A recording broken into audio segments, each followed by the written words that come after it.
Assalamualaikum warahmatullahi wabarakatuh. Hello everyone, my name is Muhammad Azzam Falih. Today I will be looking at life and works about biography Eugene Delacroix, the master of French Romanticism. The master of French Romanticism. Ferdinand Victor Eugene Delacroix, April 26, 1798 to August 13, 1863, was a French painter who is seen as the greatest leader of the Romantic art movement. His expressive style, dramatic use of color, and emotional subjects set him apart from the neoclassical tradition, which was the popular style of his time.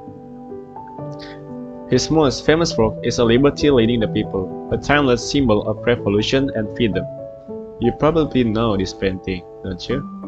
It gained even more fame after being used as the cover art from Coldplay's album Viva la Vida. However, our focus here is not on the band, but on the painter himself. Early life and education. Eugene Delacroix was born in Charenton, Saint-Maurice, a town near Paris. His father, Charles Francois Delacroix, was a government official. However, it is widely believed that his real father was the famous diplomat, Charles Maurice de Talleyrand-Périgord, who was a frequent visitor to his family. From a young age, Delacroix showed great artistic talent. In 1815, he joined the studio of a leading neoclassical painter, Pierre Narcisse Guérin. There, he met Theodore Géricault, another young painter who would become his friend and a major source of inspiration. Géricault's huge painting, The Wrath of the Medusa, greatly influenced Delacroix with his raw and emotional portrayal of human suffering. Early career and the rise of Romanticism. Delacroix first gained public attention at the Paris Saloon of 1822 with his painting, The Bark of Dante, inspired by Dante Alighieri's Inferno. The painting shows Dante and Virgil crossing the river Styx. With its turbulent action and strong emotion, this work marked a shift away from the calmness and order of the neoclassicism. 2 years later, he showed his painting, The Massacre at Chios. This painting depicted the horror of the mass murder of Greeks by Ottoman troops, a real event at the time. The work caused controversy because of its brutal display of suffering and its massive brushwork, but it secured his reputation as the leading painting of the new Romantic movement. Peak of fame and iconic works. Delacroix's career peaked with two major works that were very different but equally powerful. Number one, we have The Death of Sardanapalus, 1827. This giant painting is a perfect example of the Romantic fascination with exotic places, violence, and passion.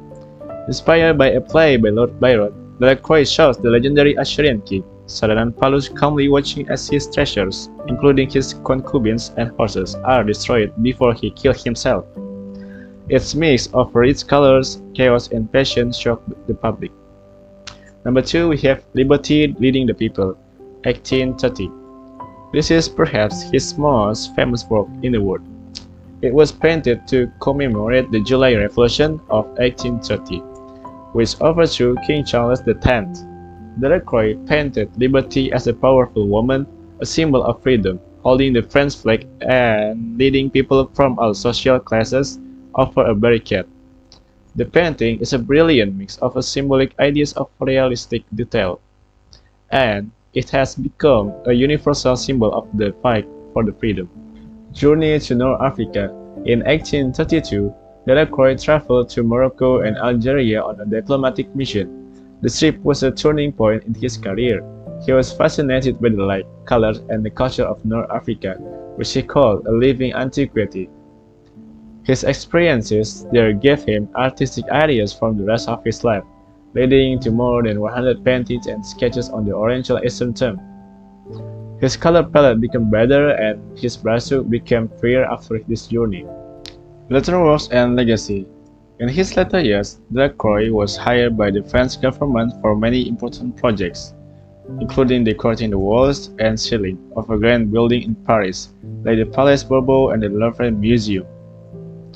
Delacroix died in Paris on August 13 in 1863 at the age of 65.